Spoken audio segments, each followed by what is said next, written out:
Semoga menjumpai sahabat semua dalam keadaan sehat, selalu dilindungi oleh Tuhan dengan rasionalitas dan logika berpikir yang jernih.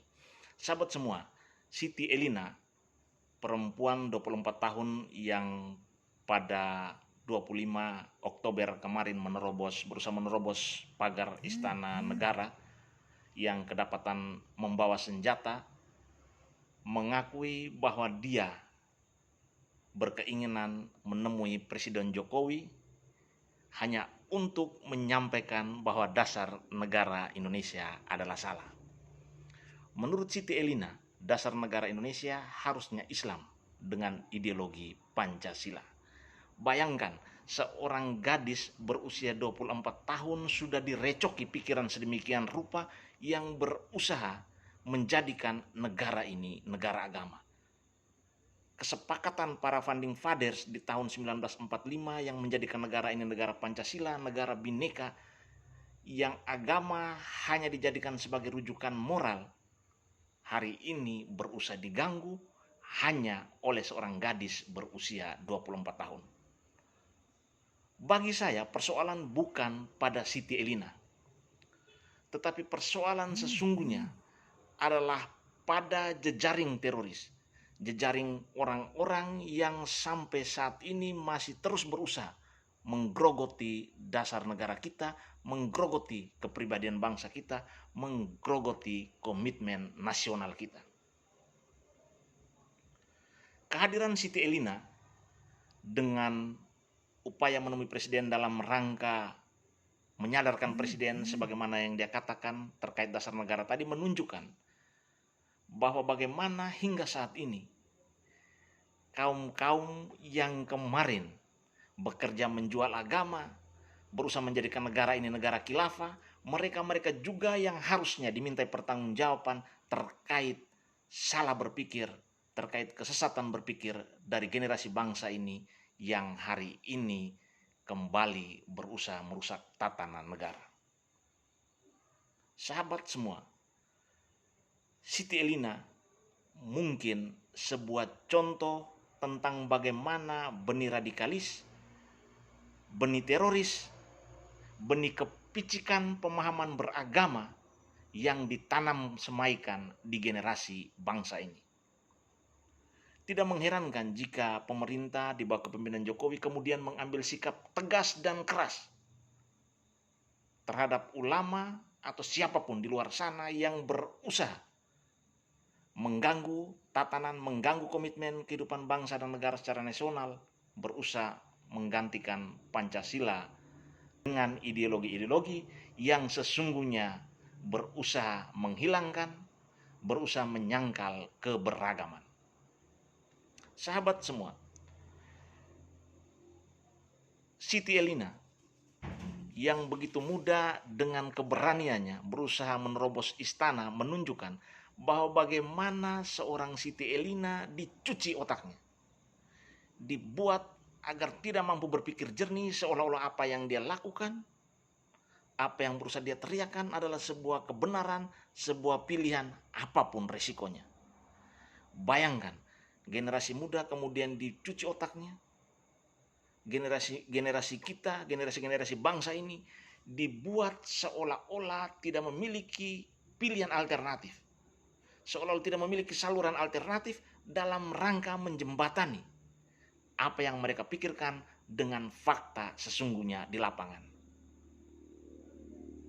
Negara saat ini harus hadir secara tegas menunjukkan sikap dan tempat berdirinya.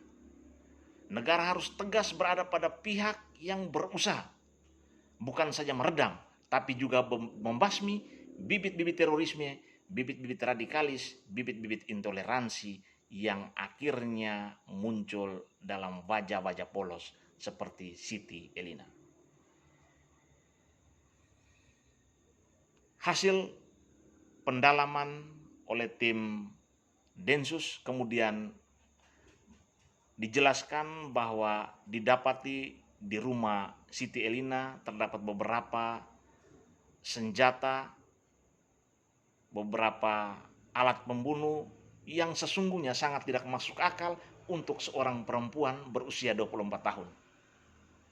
Jika Siti Elina yang berusia 24 tahun sudah mampu melakukan hal ini, maka tidak mengherankan jika saat ini di semua pelosok negeri ini sementara tumbuh bibit radikalis yang justru disemat, disebar, disemai, dipupuk dan dihidupkan oleh para pialang agama, oleh para pecandu agama, oleh para penjual agama, oleh mereka-mereka yang sementara asyik melakukan barter agama untuk kepentingan kekuasaan. Sahabat semua, kehidupan beragama dijamin oleh undang-undang. Kebebasan beragama sudah dijamin. Namun dalam kebebasan itu terdapat kewajiban untuk menghormati. Bukan saja menghormati pemerintah, menghormati negara, tetapi juga menghormati fakta sosial, yakni keberagaman itu sendiri. Siti Elina adalah satu yang muncul dari suksesnya menyemaikan bibit radikal di negeri ini. Negara harus kuat, harus tegas. Tidak boleh mengambil sikap kompromi, apalagi dengan istilah atau isu menghilangkan polarisasi. Sekali saja negara duduk bersama melakukan rekonsiliasi atas dasar menghilangkan polarisasi dengan kelompok-kelompok radikal, maka saat itu negara sementara turun posisi tawarnya. Negara sementara tunduk, negara sementara lemah, dan negara menurunkan eksistensi harga dirinya di hadapan mereka-mereka yang sudah salah memilih jalan. Kesalahan di negara ini, kesalahan yang dilakukan oleh mereka-mereka yang menjual agama hanya bisa diukur dalam satu jarak yang sama, yakni hukum. Bukan kompromi, bukan duduk bersama, bukan rekonsiliasi, apalagi menghilangkan polarisasi. Jangan lagi membuat pernyataan-pernyataan yang melemahkan sikap negara, sikap tegas negara dalam rangka menjaga keberagaman. Partai politik sebagai alat tempat terjadinya agregasi kepentingan, tempat disemaikan kader-kader pemimpin bangsa, cukup menjadikan kekuasaan sebagai tujuan akhir dengan murah menjual idealisme, apalagi berusaha mengawinkan ideologi Pancasila dengan ideologi lain yang sesungguhnya menjadi pembunuh, menjadi duri dalam daging bagi kebersamaan dan keberagaman. Mari kita jaga Indonesia, jangan sampai muncul atau hadir Siti Elina baru dalam wajah-wajah polos yang harusnya saat ini sementara menata, merajut, dan merebut masa depan, bukan saja untuk hidupnya, tapi untuk kejayaan bangsa dan negara. Salam waras.